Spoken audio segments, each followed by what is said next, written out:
Culto de Doutrina e Edal. Vamos abrir nossas Bíblias em João, capítulo 4,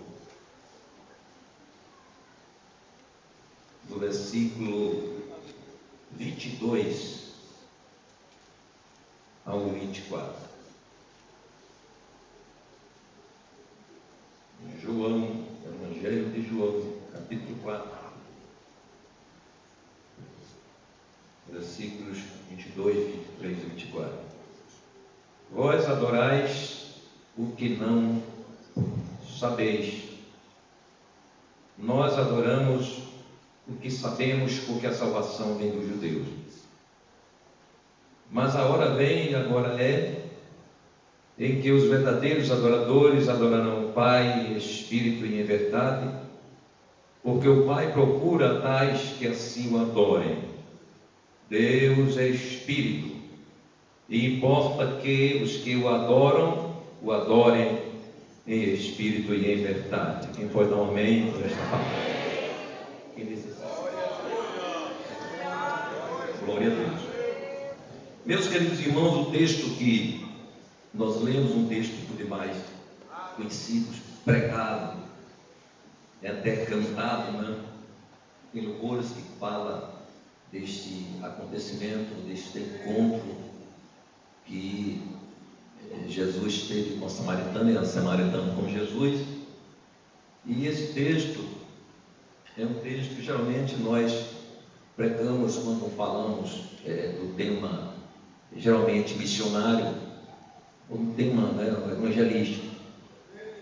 Mas esse texto ele traz para nós muito mais instruções e ensinamentos, além desses temas propostos pelo texto que nós acabamos de ler, por todo o capítulo 4 de João. Mas o que vemos aqui é que o diálogo de Jesus com aquela mulher samaritana não foi algo ocasional. Jesus, como Deus, ele conhecia aquela mulher. Jesus, como Deus, sabia das suas dificuldades. Jesus conhecia as mazelas morais dela. Jesus sabia toda a sua vida. Nada era encoberto ao Senhor. Então havia um projeto de Deus para aquela mulher naquele dia. Podemos dizer que foi um encontro marcado antecipadamente por Deus. E o Senhor então trouxe aquela mulher para que pudesse ter um encontro com Jesus.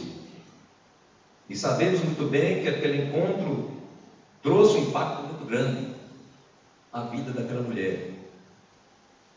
Aquela mulher, ela teve sua vida revelada por Jesus e ela foi capaz de entender que se tratava de um profeta, embora ela não tinha chegado à consciência de que ali estava o Messias, embora Jesus procurou revelar para aquela mulher quem ela tinha. Mas certo é que aquela mulher, depois desse encontro com Jesus, ela foi realmente impactada e serviu como uma mensageira, como uma pregoeira de Jesus. Aquela mulher chegou em Samaria falando de Jesus. E aquilo propiciou e promoveu o interesse dos samaritanos que ouviram o testemunho daquela mulher e conhecer quem era aquele homem que havia declarado, revelado toda a vida e história daquela mulher. Jesus utilizou, acredito, dentro daquele momento, uma oportunidade que Jesus ele criou para que através do testemunho daquela mulher também Deus pudesse revelar para não só os judeus, os discípulos que acompanhavam ele, mas também para os samaritanos, mas mais especificamente para os judeus e os seus discípulos, de que ele tinha vindo não só para os judeus, que no sentido, o propósito divino era além dos judeus. A salvação, ela atravessa, ela quebra limites, não é? Limites de pátria, de nação, de povo, de etnia, de língua. E o Senhor estava mostrando também para os seus discípulos, que quando os discípulos voltaram, eles tinham ido comprar algumas coisas, não é, para o mantimento, para se alimentarem, porque Jesus e eles estavam famintos. E quando voltaram, eles foram surpreendidos. Jesus está justamente conversando com a samaritana, haja visto que nós sabemos que os samaritanos, havia um acirramento muito sério, tanto dos judeus para os samaritanos, como os samaritanos para com os judeus. E a gente sabe do acontecido histórico que levou a isso, não é? Os samaritanos, eles saíram da direção de Deus totalmente e sofreram, né, muitas invasões, inclusive dos assírios, não é? Que foi o que mais ali predominou, e que, no entanto, acabou, não é? Essa influência, havendo uma grande influência negativa sobre aquele povo que adotou os deuses, não é, das outras nações, a prática religiosa, costumes, tradições e outras coisas. Então, se tornou um povo misto, não era mais um povo puro judeus. Mas o que podemos entender é que havia realmente uma mensagem de Deus também, de Jesus, para os seus discípulos. Mas o que me prende, na verdade, nesse encontro de Jesus com a samaritana, é a mensagem que ele deixou também para nós, crentes que professamos a fé cristã. No momento em que Jesus ele conversa com aquela mulher, que há, não é, aquele diálogo, e Jesus apresenta-se, não é, como aquele com a fonte da água da vida, como aquele que sacia a alma do homem, e mostrando também a questão da adoração, não é? Nós vemos ali claramente também uma mensagem para nós. Jesus revela para aquela mulher, traz para aquela mulher um conhecimento que ela precisava ter acerca de Jesus, acerca da adoração, acerca da fé. Então, o que podemos ver é a mensagem de Deus que traz ali, não só para aquela mulher samaritana, também para nós, é que, na verdade, Deus não está interessado especificamente pela nossa adoração. Embora a nossa adoração é necessária e é requerida, mas o que Deus ele traz para nós, o que Ele exige de nós, e que Jesus traz essa mensagem desse texto, é que o Senhor Deus, Ele está interessado em nós. Ele não está interessado nos sacrifícios, nos ritos, que muitas vezes eles fazem parte da prática religiosa cristã. Mas Deus está interessado pela nossa vida, pela nossa alma, acima de tudo, acima da nossa adoração. Está o interesse de Deus, que nós sejamos dele, que pertençamos a Ele, que o conheçamos, e que haja uma sincronia, uma comunhão entre nós e Deus. Louvado seja o nome do Senhor. E podemos ver, portanto, que os conceitos daquela mulher samaritana, os conceitos religiosos que ela trazia, eram construções, podemos assim dizer, de gerações passadas, no sentido do próprio povo samaritano, e segundo a visão religiosa deles, precisava ser continuada. Então ela construiu ali de que a adoração ela estava alimentando inclusive a espaço, não é? A uma região, a um lugar. E vemos isso no versículo 20, quando ela declara para Jesus: nossos pais, nossos antepassados adoraram neste monte, e vós dizeis que é Jerusalém o lugar onde se deve adorar. Então a gente vê aquela mulher trazendo na verdade, uma construção que ela trouxe, ou seja, ela aprendeu, ela deu continuidade daquilo que é da informação e das informações que ela recebeu daqueles que, podemos dizer assim, foram pai da fé deles. E Jesus, sabiamente, ele desconstrói aquela frágil sustentação que aquela mulher tinha, sustentação religiosa. E podemos ver isso justamente nos versículos 21 e 22, quando Jesus diz: mulher, crede-me que a hora vem em que nem neste monte, nem em Jerusalém adorareis o Pai. Vós adorais o que não sabeis, nós adoramos o que sabemos, porque a salvação vem dos judeus. Aquela mulher, ela foi confrontada justamente a sua fé, a sua confiança, aquilo que ela trazia de religiosidade. Mas podemos entender, queridos irmãos, que a frágil fé, a rasa convicção que muitos crentes têm acerca de Deus, acerca de Jesus, acerca do Espírito Santo, acerca da própria salvação, tem sido, na verdade, algo dificultoso para a igreja desse tempo. Uma igreja que, podemos assim dizer, uma igreja que está impotente. Uma igreja impotente, uma igreja que precisa de mais forças, que precisa de reação, não é? A gente precisa entender que a igreja, ela é uma representação divina na terra. E esta representação divina, ela acompanha o conhecimento desta representação. A quem represento, quem é esta pessoa, quem é este ser que eu defendo, que eu adoro, que eu represento, que eu prego sobre ele.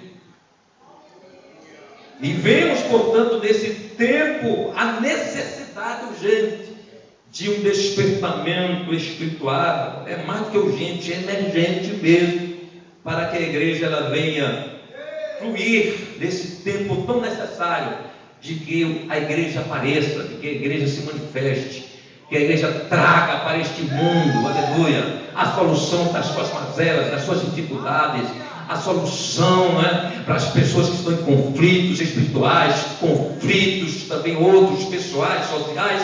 Vemos, portanto, na figura de Deus, na utilidade da igreja, como algo muito importante. Portanto, se os crentes que formam a igreja são crentes fragilizados na fé, se não há convicção, apenas construções trazidas de informações, mas não vivenciadas, não experimentadas, se torna frágil essa fé realmente. Se torna, não é, quando não há convicção, não há certeza, não há também sustentação do que eu prego. E isso é importante, não é? Eu era até certo tempo atrás, falando de um assunto muito parecido com isso, quando eu disse que a pessoa estuda para engenharia, por exemplo, e ele busca conhecimento naquela área para que ele, nos questionamentos de tudo que ele venha a se deparar, ele tem uma sustentação de defesa de uma estrutura, de uma construção, e assim qualquer área da vida profissional. Na vida cristã, na vida espiritual, não é diferente. Não podemos se comportar como aquela mulher samaritana, que tinha uma construção apenas passada, quem sabe, eu nasci do Evangelho. O meu pai, eu nasci no lar cristão, na minha casa tinha tudo doméstico, tinha isso, mas aquilo, tudo bom. Mas o que foi? Qual a construção que ela traz consigo? Apenas que informação? Há uma vivência, há uma experiência. Jesus estava chamando aquela mulher uma experiência espiritual, uma vivência que estava além do rito da adoração. E a gente tem que entender isso, que a nossa adoração, aleluia, ela não se limita simplesmente aos louvores, aos cânticos, aos aleluia e glória, mas a nossa adoração está fundamentada no conhecimento que temos de Deus. Nesta noite o Espírito Santo nos convida a conhecermos mais a Jesus, mas conhecermos a Deus e a conhecermos o próprio Espírito. Glórias ao nome do Senhor Jesus para todos sempre. Então estamos em um momento de tempos repletos até, cheios de ditos adoradores, mas que, no entanto, são vazios de Deus e ausentes de convicção de fé.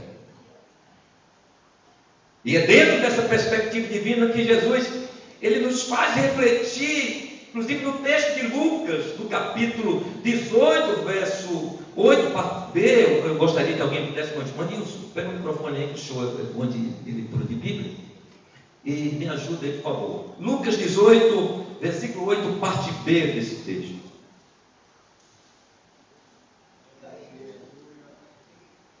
Lucas 18, 8.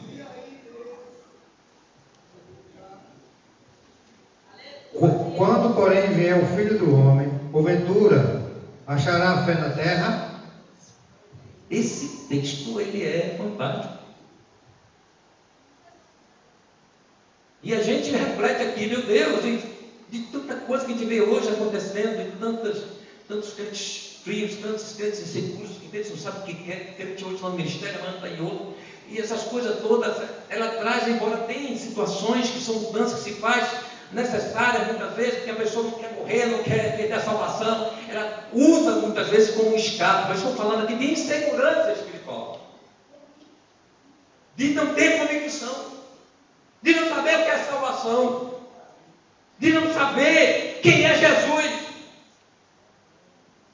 O que Jesus está nos falando nesta noite é que Ele quer uma adoração realmente verdadeira, mas uma adoração de conhecimento dEle, de comunhão com Ele, de intimidade com Ele, de interação com Ele. E isso não é gerado simplesmente por ritos, por costumes devocionais, simplesmente não, é além disto. O Senhor se louva lá para Israel, que estava cansado dos sacrifícios deles, das festas, do sábado, de todos os rituais. Eu estou cansado de as sofrer. Jesus disse: é sofrimento para mim em saber que a adoração de vocês não passa simplesmente de ritos. O que eu quero é um coração quebrantado, um coração contrito, um coração que me conheça. E aí a gente faz uma pergunta para nós: conhecemos a Deus? Será que conhecemos a Deus? Ou estamos parecidos com aquela mulher samaritana?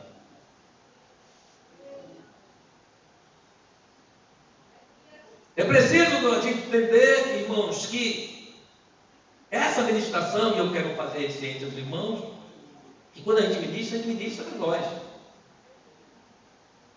Eu não estou acima mais de que ninguém aqui. Eu sempre digo, quem sabe eu sou o mais defeituoso de todos os crentes. E estou dependendo sempre da graça e misericórdia do meu Pai. Mas eu esforço para ser crente.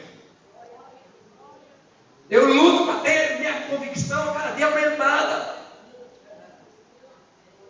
E cada crente deve entender isso. Ele deve lutar todo dia, a cada momento, a cada instante, fortalecendo o seu conhecimento de Deus, a sua convicção. Porque, irmãos, nós estamos às portas de grandes embates, grandes perseguições. E quando falo perseguições, não falo só de perseguições institucionais, de lei, de governo, mas eu falo de perseguições dentro do contexto mesmo denominacional, religioso, de conflitos doutrinários. Nós estamos hoje cercados de crentes inseguros doutrinariamente. Tem crente que fala hoje da salvação, amanhã desfaz da salvação. Tem crente hoje que fala e defende, que fala línguas estranhas, amanhã diz que foi emoção, que foi carnalidade. Nós estamos diante de uma geração hoje de crentes que hoje defende uma coisa e amanhã passa por cima. Mas nesta noite o Espírito Santo nos convida a ter convicção, a ter certeza da nossa fé, aquilo que defendemos. Glórias ao nome do Senhor Jesus. E observe que o texto inicia com a expressão: mas a hora vem. Isso fala do versículo 23. E agora é. Quando se faz uma leitura, não só crítica, mas observativa, vai notar que ora e agora ali, a ênfase aqui não é o tempo cronos em si, não. Mas ali está dando ênfase, não o tempo, mas a convicção que o salvo, que o crente deve ter da sua fé. A hora vem, agora é agora, não é amanhã. Eu tenho que ter convicção hoje, agora, nesse momento, eu estou distante. Minha convicção, ela tem que estar comigo, independente da hora, do momento, das situações, das provações, de tudo que me cerca. Nesta noite, Jesus nos convida, aleluia, a ter experiência, aleluia, do conhecimento dEle e da certeza, da fé, da convicção que temos da salvação.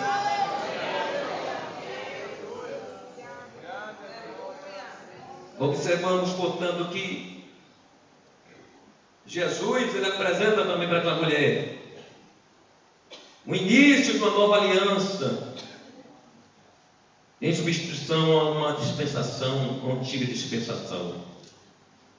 Era Jesus lançando por terra, assim, os rituais, o ritualismo religioso. Esse ritualismo de adoração sem espiritualidade. Tem muito hoje, se vê muito hoje, inclusive essa ênfase muito a momento de adoração, não é? É louvor que toma 2, 3 horas e deixa 15 minutos para a palavra, e o povo em êxtase, o povo morrendo, e o povo se acabando de alegria, e muitas vezes aquele é um êxtase simples emocional. Não é algo proporcionado pelo Espírito Santo, pela graça de Deus ali acontecendo, e ele está louvando, e a graça de Deus sendo derramada naquele momento, mas muitas vezes é levado pela emoção da letra, da harmonia tocante das músicas, da adoração. E a gente tem que ter cuidado com isso, não é? Com esse ritualismo, essa coisa de eu nunca vi tanto adorador. Tanta gente que lá ele é adorador, lá é adoradora, mas quando você vai ver a vida da adorador e da adoradora, não é vida de adorador. Cada dia é um escândalo de cantores, vocês têm visto aí, não é? Cada dia é uma novidade, no sentido da apresentação destes, que a gente canta muitas vezes os hinos deles. Carnais, profanos, cheiradores de cocaína, prostitutos, adúlteras, cantando, dando um show, e a gente cantando os hinos dele. Olha como é que está a nossa adoração.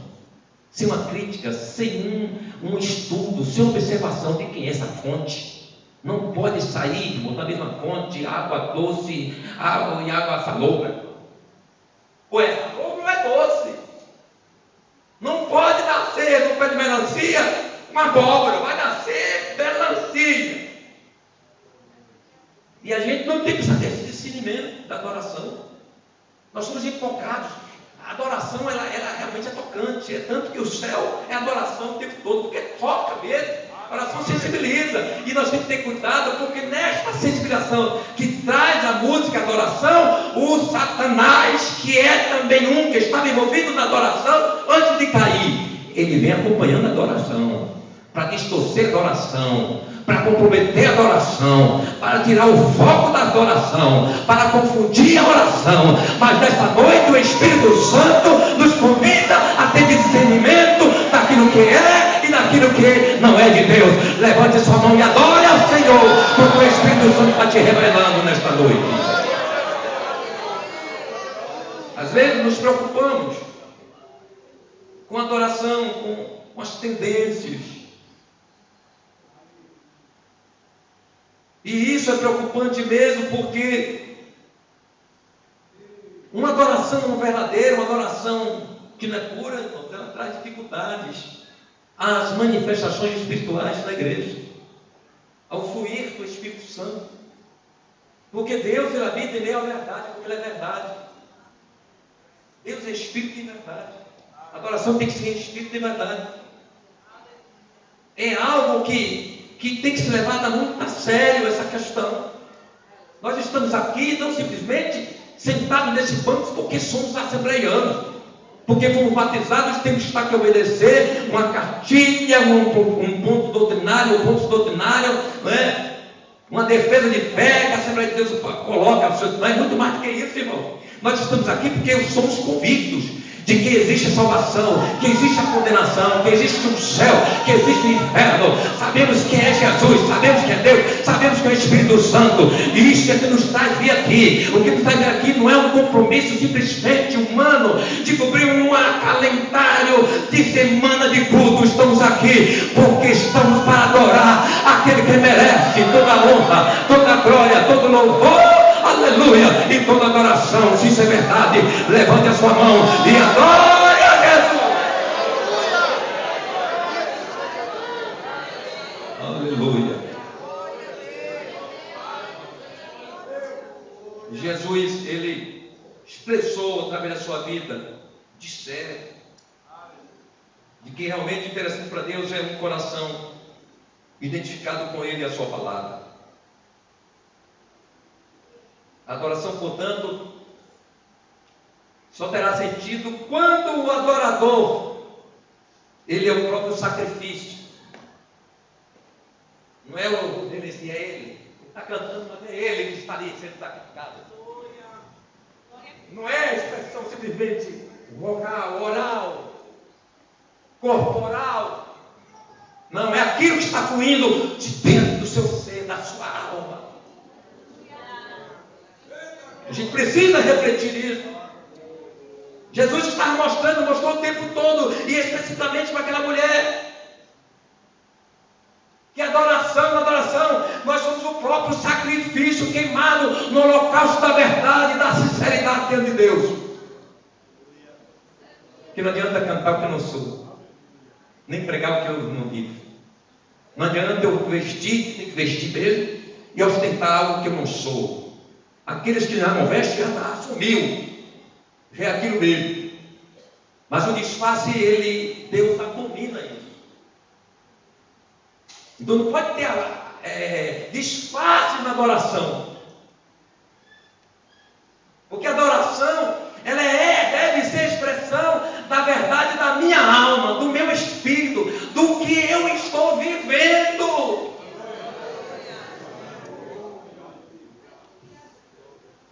E isso não é fácil. Sempre digo, ser crente é simples, mas não é fácil. A vida cristã, a fé cristã é simples de entender, de compreender. Mas é difícil de assumi-la. Por isso que Jesus disse, aquele que não negar a si mesmo, não pode ser discípulo dele. Há um negar nas nossas vontades, nas nossas ideias. Nós abrimos mão dos nossos direitos. Quando adoramos, é uma demonstração de entrega completa a Deus. É uma rendição. E essa rendição o Senhor identifica. E não identifica simplesmente pelas lágrimas, que nós choramos diante de Deus. Muitas vezes as lágrimas são lágrimas de crocodilo. Diz que o crocodilo está ali, sai, doido para pegar presa, para devorar e encher cai, sai lágrima dos olhos. A gente tem que ter cuidado, irmãos, não adianta eu estar aqui pregando se eu não tenho convicção de fé. É perder tempo. Aquela mulher samaritana está perdendo tempo da sua vida.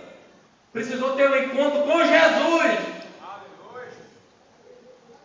para que ela pudesse ter uma experiência de conhecimento de Deus, de quem era Deus, quem era Jesus, que significava o que era ser um adorador. Em Romanos 12:1, lá está a expressão, ou seja, o sentido de uma adoração. O que é uma adoração?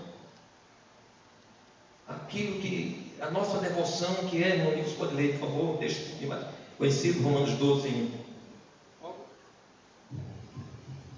Rogo-vos, pois, irmãos, pela compaixão de Deus, que apresenteis o vosso corpo em sacrifício vivo, santo e agradável a Deus, que é o vosso culto racional. Por favor, os irmãos vão perceber que a mensagem aqui é justamente o sacrifício vivo, não é o sacrifício morto, não é trazer já morto, está morto, está ostentando, não é? Vida, mas está morto. Aqui é uma identidade entre mim e Deus. E morto não fala com Deus, só quando ressuscitar. Estou falando da carne, é verdade que algo, o Espírito Cristo está lá, diante do Senhor.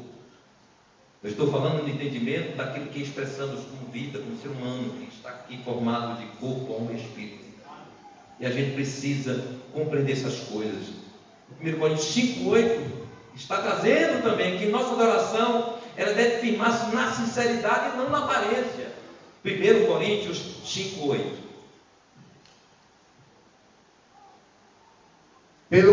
Pelo que façamos festa, não com fermento velho, nem com fermento da maldade e da malícia, mas com os asmos da sinceridade e da verdade. É isso que a gente precisa compreender, que a igreja precisa compreender nesses dias, irmãos. Muitos crentes estão trazendo dificuldade à igreja porque eles estão se chocando com isso. Mostram uma coisa e são outras. E nós, como servos de Deus, que somos convictos da nossa salvação, sabemos o que queremos, não podemos dar esta brecha para Satanás. Satanás está fazendo festa na vida de muitos crentes relaxados, de muitos crentes que estão assim, sem saber o que fazem da vida,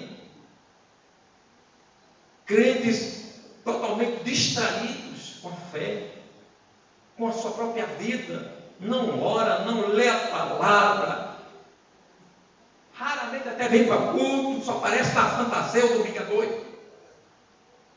E nesta vida ele vai levando, enganando a si mesmo. A nossa adoração, nossa vida tem que haver sinceridade e verdade. Glórias ao nome do Senhor Jesus. As nossas convicções espirituais, elas precisam, necessariamente, são que sejam firmes e ausentes de qualquer grau de dúvida. Aquela mulher estava duvidosa. Nossos pais disseram, não era segurança, não era expressão de segurança. Tem crente que diz, olha, segunda palavra, mas ele diz a segunda palavra, até não é afirmando e firmando na palavra, não, é a palavra que diz, não é eu que estou dizendo. Tem crente assim, não, isso aqui é o pastor da igreja que ele prega, ele ensinou isso. O que você está fazendo aqui? A Bíblia que você tem na mão para quê? Cada citação aqui é para você abrir a Bíblia e conferir se isso está na Bíblia. Mas a gente vê geralmente escrito assim: pastor pregando, ele não confere o que o pastor está dizendo, não. É a mesma recepção que ele tem no culto deste doutrinário, é a mesma recepção que ele tem lá no YouTube, no Instagram. É a mesma recepção. Ele vai comparar aqui a pele a Bíblia de igualdade com os mercenários da internet que estão cheios aí, pregando que não vive, pregando distorções e manchando o Evangelho. Eu preciso entender que não pode haver dúvida. 1 de Pedro 3,15.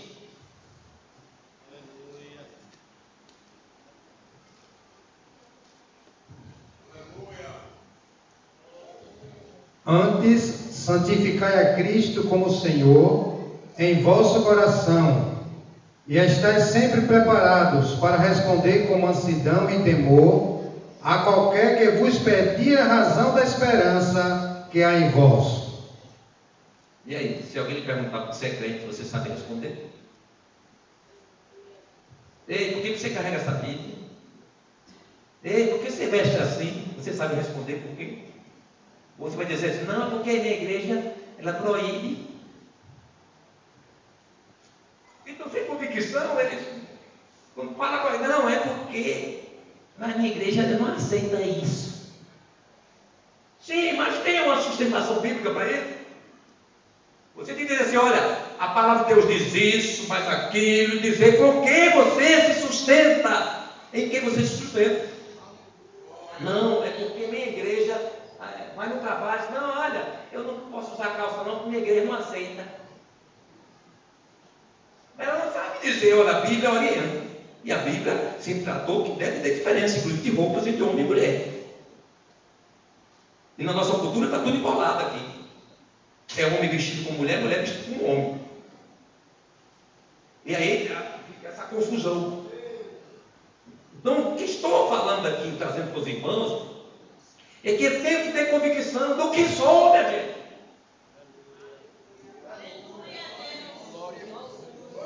E é essa a questão. É a falta dessa convicção, dessa certeza. Você tem certeza que vai para o céu? Ou está como a religião tradicional? Deus é quem sabe. E quando a gente vai para o céu, você vai para o céu da boca do leão. Mas você tem convicção, não tem? Eu estou aqui porque eu vou para o céu, irmão. Senão está na bandaleira por aí. Mas estou aqui porque eu sei que eu vou para o céu e que existe o inferno. Sim ou não? Você está pronto para responder a razão da sua fé? Na faculdade, no seu trabalho, na sua família, nos seus vizinhos. É um chamamento de Deus nesta noite para o conhecimento dele. A incerteza confessional não só fragiliza a nossa adoração, mas nos impede de ter uma plena comunhão com Deus. Não só a fé é frágil, mas a minha adoração é uma adoração fria, sem sentir a presença. Como é que eu vou sentir a presença de alguém que eu não conheço? Como é que vai ter uma interação, uma reciprocidade de alguém que não sei quem é? É importante isso, que a gente reflita nesta noite, irmão, porque estamos num tempo de muito oba-oba, sobre todos os aspectos. Oba-oba não só no sentido, não é, de levar o evangelho da forma mais, vamos dizer assim, mais rasa possível, mais respeitosa possível. O que acontece hoje em muitas adorações por aí é algo chocante. Mas também daquilo que estou tratando do Espírito Santo, dos dons espirituais, do que Deus faz no meio do seu povo, da igreja. Há algo terrível. Isso tudo é a fragilidade. E o crente muitas vezes ele não se sente capaz de saber discernir se aquela manifestação é realmente de Deus, ou é humana, ou é emocional, ou até diabólica. O crente que tem convicção, ele tem conhecimento de Deus e tem conhecimento daquilo que não é de Deus.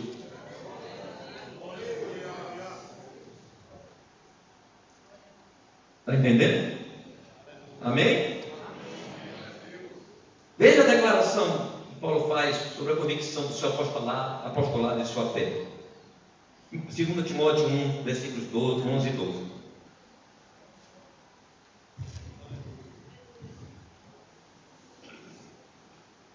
Para o que fui constituído pregador e apóstolo e doutor dos gentios, por cuja causa padeço também isto, mas não me envergonho, porque eu sei quem tenho crido, e estou certo de que é poderoso para guardar o meu depósito até aquele dia. Eu sei em quem tenho. Pronto.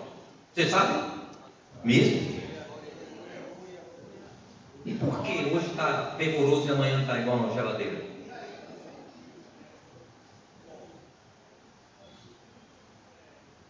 Importante refletir. Quem conhece coisa boa quer passar para outras pessoas aquilo que está sentindo. A salvação é para ser testemunhada. As pessoas sintam nas nossas expressões, na nossa adoração, na nossa confissão que ser crente realmente é algo diferente. Ele pode até não entender ainda, mas ele vai começar a ver que há algo diferente na vida do crente, porque ele é alegre, ele é diferente, ele não se abate. Glórias ao nome do Senhor Jesus. Precisamos conhecer em quem temos crido. Tomara que enquanto não estou administrando, não haja crentes aí que estão duvidando ainda. Quem está fazendo anotações para conferir na internet. Eu não duvido. E não acho. Crentes inseguros. Crentes incapazes. E nós estamos chegando, irmãos, num momento decisivo. No sentido, eu digo, do arrebatamento. Mas eu estou dizendo que hoje eu tenho que estar decidido, não é amanhã, porque eu não sei que hora Jesus vem. E se eu morrer? Rapaz, o crente nem pensa nisso. Tem muitos que estão pensando nem na morte. Ele está achando, não, Jesus vem aí, eu estou com saúde, estou com vida, eu não morro. Está se arrastando com a barriga. E aí lá na frente eu me conserto. E é. E hoje, se pedires a tua alma, olha o texto, que tens para apresentar. Isso é sério, irmão. A nossa fé tem que ser mais que um rito, é uma confissão de uma verdade. É o que precisa hoje, e muitos crentes da igreja, por isso que a igreja hoje está fragilizada. Fragilizada. A gente está esforçando, está lutando, está orando, consagrando, pregando, e a gente não vê resultados, mas sabe por quê? Quando você vê uma pessoa assim, rapaz, eu não quero ser, alguém que conversou comigo semana falando isso, pastor, está tão difícil a gente pregar o evangelho pessoalmente, que assim a gente vai conversar, falar de Jesus, a pessoa diz, rapaz, eu conheço crente que, meu Deus, eu conheço crente que toma cerveja, eu tenho crente que está aí com outra mulher, eu conheço crente que está fazendo isso e aquilo. Isso vai fragilizando a igreja, irmãos, vai criando um ambiente não propício para a ação do Espírito Santo da igreja. Mas nessa noite o Espírito Santo fala para todos nós que estamos aqui, para sermos verdadeiros, sermos sinceros, conhecermos a Deus. Quem conhece a Deus teme a Ele, quem conhece Deus respeita a Ele, quem conhece Deus honra a Ele, quem conhece Deus adora a Ele e não abre mão dele. Glórias ao nome do Senhor Jesus. A razão de muitos crentes fracos é a ausência de certeza da sua fé, da sua crença, sim. E os inseguros, os não convictos, são comparados com uma casa edificada sobre areia. Enquanto o crente que é convicto é aquele que está sobre a rocha. Mateus 7, 24 a 27 é bom nesse texto.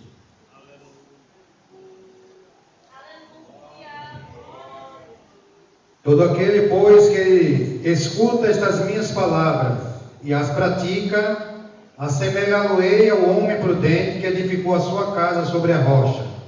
E desceu a chuva, correram rios e assopraram ventos, combateram aquela casa e não caiu, porque estava edificada sobre a rocha.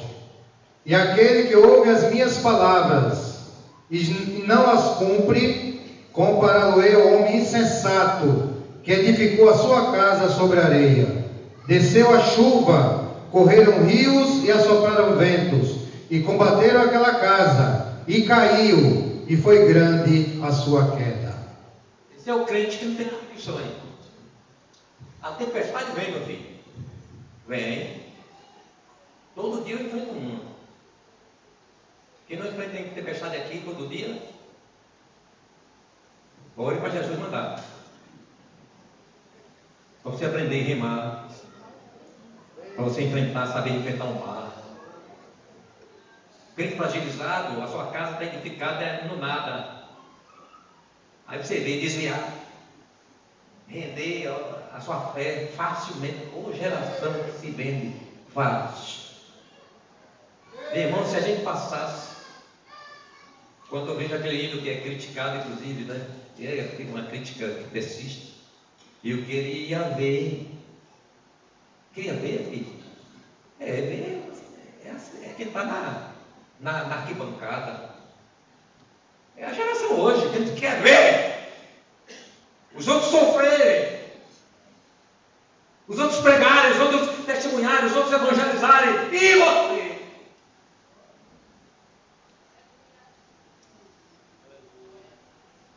Eu queria ser com os irmãos, aí sim.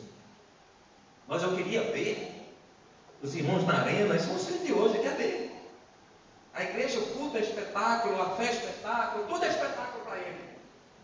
É o crente arquibancada.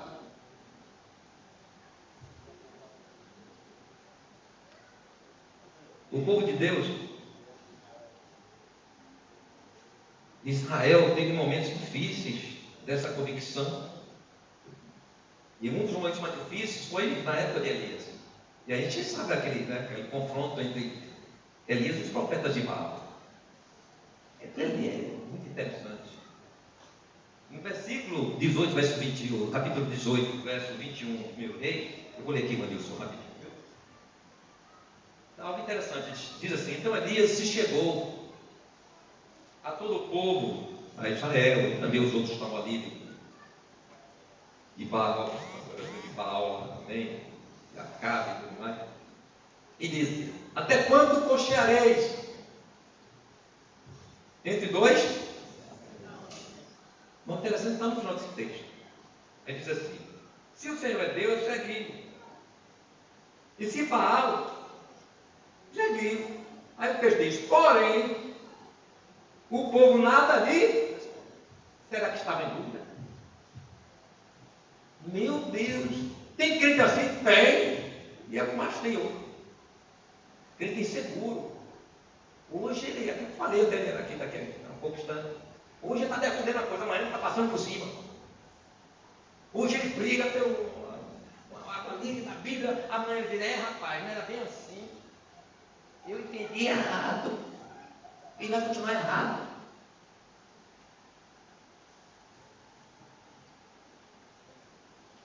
Meus irmãos, a gente tem que ter cuidado, porque o crente que é inseguro é o crente Laodiceia. É o crente que está em cima do muro. Ele não vai para frente e também não desce no muro, fica em cima do muro. E crente no muro é perigoso, porque o muro pode cair, alguém pode empurrar ele. E o Senhor disse: olha, para a igreja de Laodiceia, conheço as tuas obras, Apocalipse 3, versículos 15 e 16, que nem és frio nem quente, quem dera foras frio ou quente. Assim, porque és morno, e não és frio nem quente, vomitar-te da minha boca. O Senhor está falando aqui para crentes, para a igreja de Laodiceia, para de crentes inseguros, não convictos. Mas nessa noite Jesus está aqui. Você fica, como está recebendo essa palavra da parte de Deus, só vai ficar sem convicção se você quiser. Mas eu espero que essa noite você saia daqui convicto de quem você é. Quem está indefinido, irmãos, na fé, na convicção, e até que está realmente salvo, é capaz de desprezar os mananciais celestiais das águas vivas e cavar em cisternas de águas impregnadas pela impureza e carnalidade. Jeremias 2,13.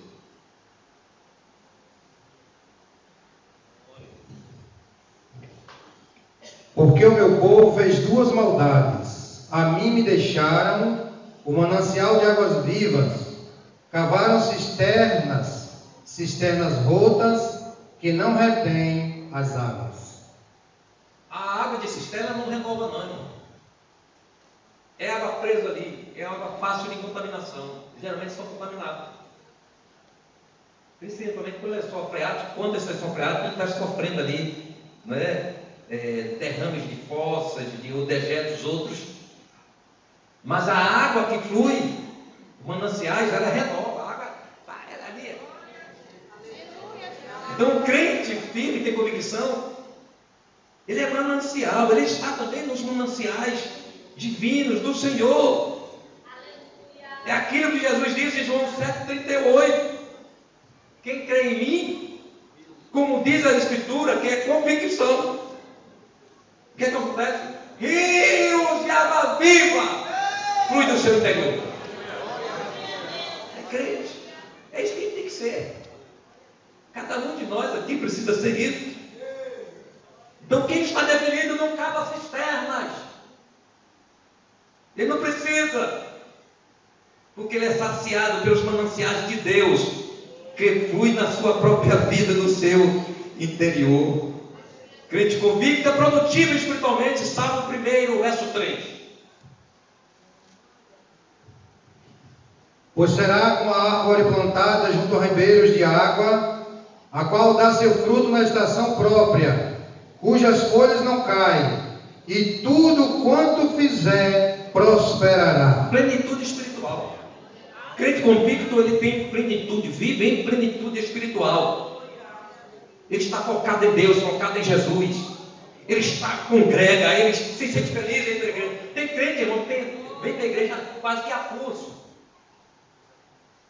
Tem crente que ele, se estiver chovendo, ele vai no banco, andando, se arrastando, para receber o tocado dele.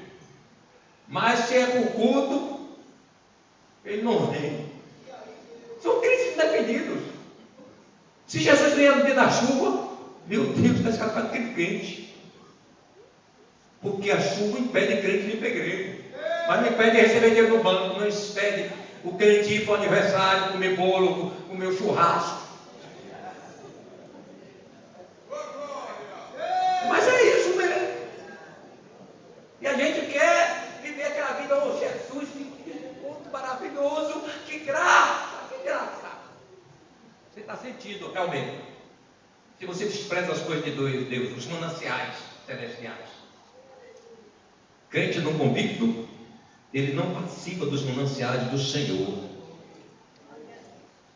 Crente decidido não fica só com água nos tornozelos, mas é levado pelo Espírito Santo às profundezas espirituais. Ezequiel 47, verso 1 assim.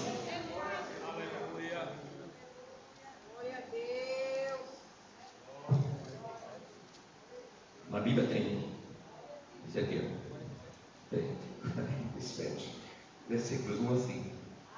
Depois disso, me fez voltar à entrada da casa, e eis que saíam águas debaixo do umbral da casa, para o oriente, porque a face da casa olhava para o oriente, e as águas vinham de baixo, desde a banda direita da casa, da banda do sul do altar. E ele me tirou pelo caminho da porta do norte, me fez dar uma volta pelo caminho de fora, até a porta exterior, pelo caminho que olha para o oriente. E eis que corriam as águas desde a banda direita. Saiu aquele homem para o oriente, tendo na mão cordel de medir. Mediu 1000 côvados, me fez passar pelas águas que me davam pelos tornozelos. Mediu mais 1000 e me fez passar pelas águas que me davam pelos joelhos. Mediu mais 1000, me fez passar pelas águas que me davam pelos lombos. Mediu mais 1000, e era um ribeiro que eu não podia atravessar, porque as águas eram profundas, águas que se deviam passar a nado, ribeiro pelo qual não se podia passar. Pronto. Tem crente que ele não saiu das águas no tornozelo dele. Ele é aquilo ali. Pronto. Ele não vai mais adiante. Aí tem crente, né, que ele avança mais um pouquinho. Aí as águas, ela já está alcançando os joelhos. Aí ele está satisfeito, né? Tá bom demais. Eu já canto no grupo. Eu já sou até tirador de oferta. Aí não ora, não jejuma, não lê a palavra. Eu já alcancei o que eu queria. Água até no joelho. É crente raso. Aí diz o texto, mais 1000. A água que dava nos lombos. É uma boa pedida, né? Maravilha, já sou consagrada presbítero, já sou diácono, já cheguei no ministério. Olha, eu estou sentado, ele está com a água no lombo. Mas eu sou isso, vamos lá, vem, meu filho. Tem mais coisa para nós. O Senhor está falando aqui para a igreja, tem mais coisas de Deus para nós. Não fique nesse raso, não. Aleluia. Deixa chegar às profundezas, agora você tem que saber nadar. Saiba nadar. Porque tem gente também que se afoga. Tem gente que se afoga também na espiritualidade. Tem gente que morre afogado, orando, às vezes jejuando, porque esquece outras áreas da vida. Ele ora e consagra, mas não é mãe maneira. Ele ora e consagra, mas não é dizimista fiel. Ele ora e consagra, mas não contribui nada com a igreja. Mas ele ora e consagra. Nessa noite, Jesus nos convida ao mergulho das profundezas do conhecimento dele. Glórias ao nome do Senhor Jesus. Nessa noite o Senhor está nos levando, aleluia, às profundezas do seu conhecimento. É isso que Oséias nos chama e convoca o seu povo, o povo de Deus, e a nós nessa noite, Oséias 6,3. Então conheçamos e prossigamos em conhecer ao Senhor. A sua saída, aleluia, com a alva é certa, e Ele nos virá com como chuva cheirosa que rega a terra. É o convite a sair do ostracismo espiritual. Tem quem está ali, paralisado. Ele está ali, naquela mesmice, aquela coisa de... Ele não sai daquilo, você não vê frutificação. Aleluia. Crente sem convicção é crente em que sua vida é seca, desértica, infrutífera espiritualmente. Mas nesta noite, Jesus está aqui para mudar esse deserto e fazer com que esse rio, ele venha correr as águas do Espírito Santo. Isaías 41, verso 18 a 20. Terminando já. Abrirei rios em lugares altos e fonte no meio dos vales. Tornarei o deserto em tanques de águas e a terra seca em mananciais. Plantarei no deserto o cedro e a árvore de cita e a murta e a oliveira conjuntamente. Aleluia. Porei no ermo a faia e o meio e o álamo, para que todos vejam e saibam e considerem, juntamente entendam que a mão do Senhor fez isto e o Santo de Israel o criou. Quem crê que Jesus está aqui essa noite? Ele pode fazer isso ou não pode? Você não está conformado nessa sequidão, nessa improdutividade, né? Nós estamos começando um ano, né? Há tempo de você colocar seu coração, fazer aliança com o Senhor a partir de hoje. Aleluia. Faz minha vida mananciais, faz minha vida frutífera, vai ser, Senhor, minha vida de plenitude espiritual. Se não é batizado com o Espírito de Jesus, me enche com o teu poder, me batiza com o Espírito Santo. Se já é batizado com o Espírito Santo de Jesus, me enche mais, me dá dos dons espirituais, me dá autoridade espiritual. Nesta noite, se você já prega bem, quem sabe pelo conhecimento você tem, pela revelação do Espírito Santo, pede: Jesus, me enche mais, me dá mais a tua palavra.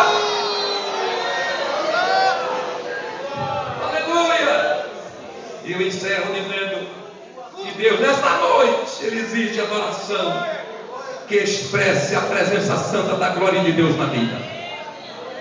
Esta glória, irmãos, que nos foi compartilhada por Jesus, João 17, 22, Jesus disse: e eu deles a glória que a mim me deste, para que sejam um como nós somos um.